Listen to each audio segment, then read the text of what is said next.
मौका दिया। कुल 72 माननीय सदस्यों का राज्यसभा में कार्यकाल खत्म हो रहा है। इसमें से अनेक वापस आएंगे, बहुसंख्यक वापस आए, यह मेरी निजी कामना है। पर ऐसे अवसरों के लिए दो शब्द मैं सुनता रहा हूं, farewell of retiring members, farewell और रिटायरिंग। ऐसे भावना प्रधान क्षणों के लिए मैं दोनों शब्द उपयुक्त नहीं मानता। फेयरवेल की जगह सम्मान, उनके काम के लिए सम्मान, उसका आयोजन है ये। रिटायरिंग की जगह नए दौर की शुरुआत, उनके जीवन के नए दौर की शुरुआत। एक अमेरिकी राष्ट्रपति ने 74 में राष्ट्रपति कार्यकाल के अंत में आयोजित विदाई समारोह में कहा, you are here to say good bye to us and we do not have a good word for it in English, that best is au revoir, it's a French word I think, we shall see you again. Meaning, भारतीय परंपरा और संस्कृति में farewell हमारा मानस नहीं है, किसी को विदा करने का मानस नहीं है। अनेक भाषाओं में ऐसे शब्द हैं जो पुनः उनके पुनरागमन की कामना करते हैं। और मैं सर कहना चाहूंगा कि तेलुगु में भी एक, जब लोग घर से निकलते हैं तो परिजनों को कहते हैं, बहुत अच्छा शब्द, पोई रापो, जाकर आइए। तो मैं कामना है मेरी कि बहुत सारे लोग पुनः वापस आए, पर जो अपना नया अध्याय जीवन का शुरू करेंगे, मैं मानता हूं कि वो उनका और बड़ा कंट्रीब्यूशन सामने है। और अनेक लोगों ने जब कार्यकाल ग्रहण किया है तो अपना अनुभव के आधार पर बहुत बड़ा एक ज्ञान संसार छोड़ा है जो आने वाली पीढ़ियों को प्रेरित करेगा। अब तक कुल सदस्य जो एक से या अधिक टर्म तक सदस्य रहे, उनकी संख्या 2282 है 2019 तक।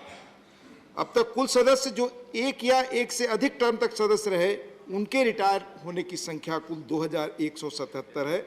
यह 2019 में राज्यसभा के 250वें सत्र के अवसर पर प्रकाशित राज्यसभा द जर्नी सिंस 92 की सूचना के आधार पर।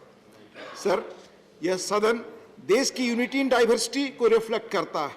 एक फेडरल चैम्बर होने के नाते देश की विविधता का प्रतिनिधित्व करता है।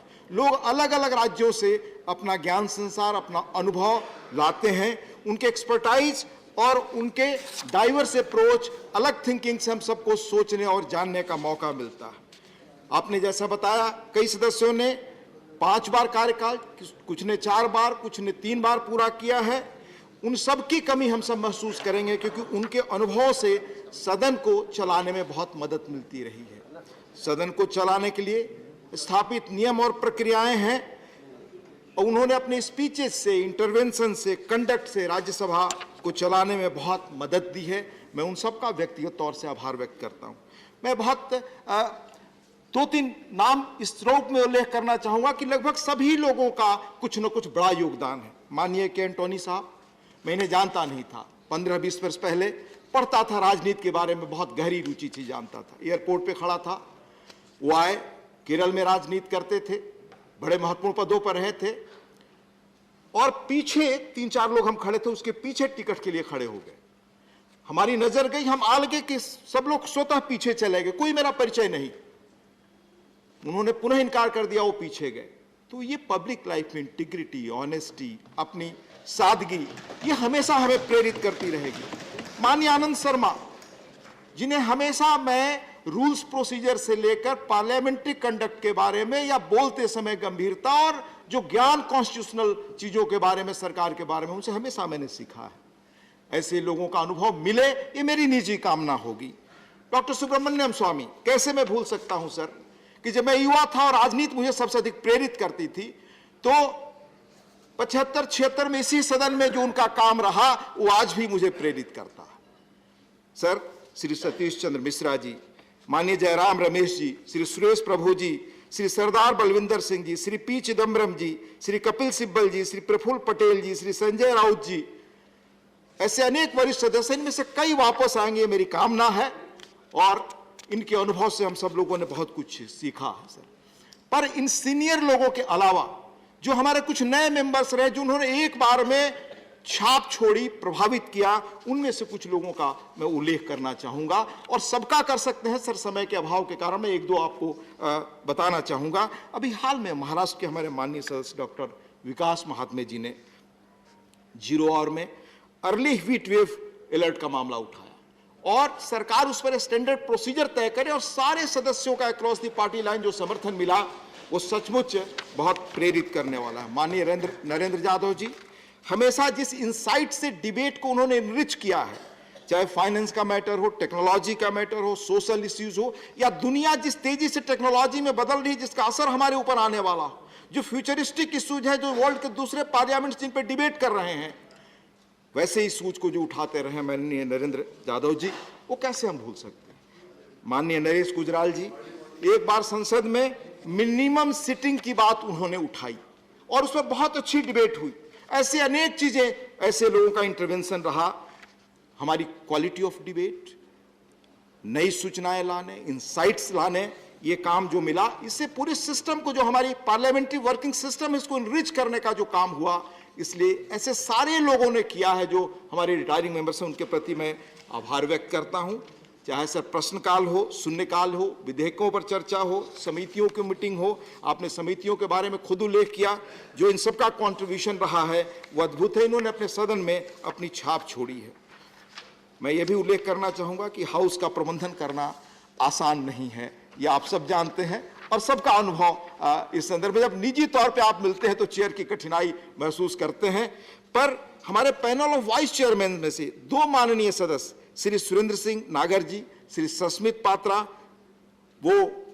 उनका कार्यकाल खत्म हो रहा है। हाउस को सुचारू रूप से चलाने में इन्होंने जो परिपक्वता दिखाई, जो मदद की हमें, मैं उसका आभार व्यक्त करता हूं। मैं थोड़ी बहुत समितियों की चीजों को सीखने के लिए पढ़ता रहा हूं। मैं राज्यसभा समितियों के जो माननीय 9 अध्यक्षों का कार्य खत्म हो रहा है और जिन्होंने अपने समितियों की रिपोर्टों द्वारा जो चीजें की हैं और जो डिबेट्स को इनरिच किया है, वो मैं कैसे भूल सकता हूं। सभापति जी यहां से जाने के बाद सदस्य समाज और देश की सेवा करते हैं।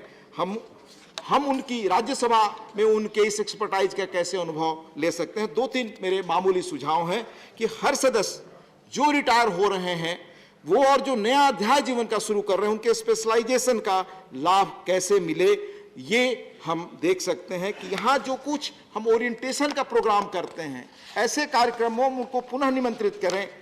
दूसरी चीज हो सकती है कि वो कैसे अपने अनुभवों को लिखें और हम उन्हें कोई माध्यम बनाकर जोड़ें ताकि इंस्टीट्यूशनल मेमोरी हमारी मजबूत हो और वो बाहर जाकर पब्लिक इंगेजमेंट्स के द्वारा नागरिकों और छात्रों को जो राजनीति के बारे में, संसद के बारे में धारणा है, वो बहुत अच्छी तरह बता सकते हैं, ताकि बाहर जो खासतौर से संसद, उसके कामकाज के बारे में जो भी धारणाएं सही नहीं आती उसको ठीक कर सकते हैं। अंत में मैं 1952 में 14 मार्च 1958 को देश के प्रथम प्रधानमंत्री पंडित जवाहरलाल नेहरू जी ने जो कामना की थी रिटायरिंग सदस्यों से, वो मैं कोट सुनाना चाहूंगा हम सबके लिए, जो हमारे लिए भी रेलिवेंट है। जो बाहर जाएंगे उनकी कितनी बड़ी भूमिका होगी और जो एक्स मेंबर रह चुके हैं उनके लिए भी कितनी बड़ी भूमिका होगी।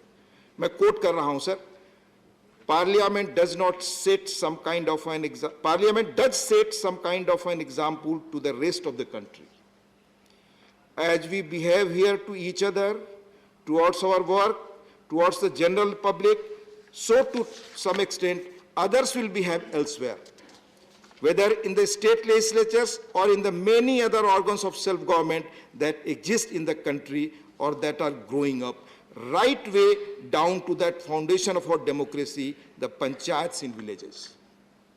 Therefore, on all of us rests this great responsibility, not only to behave as we should behave, but to remember always that a million eyes are upon us and we may not do something that brings the slightest discredit on parliament or set a wrong line before the people.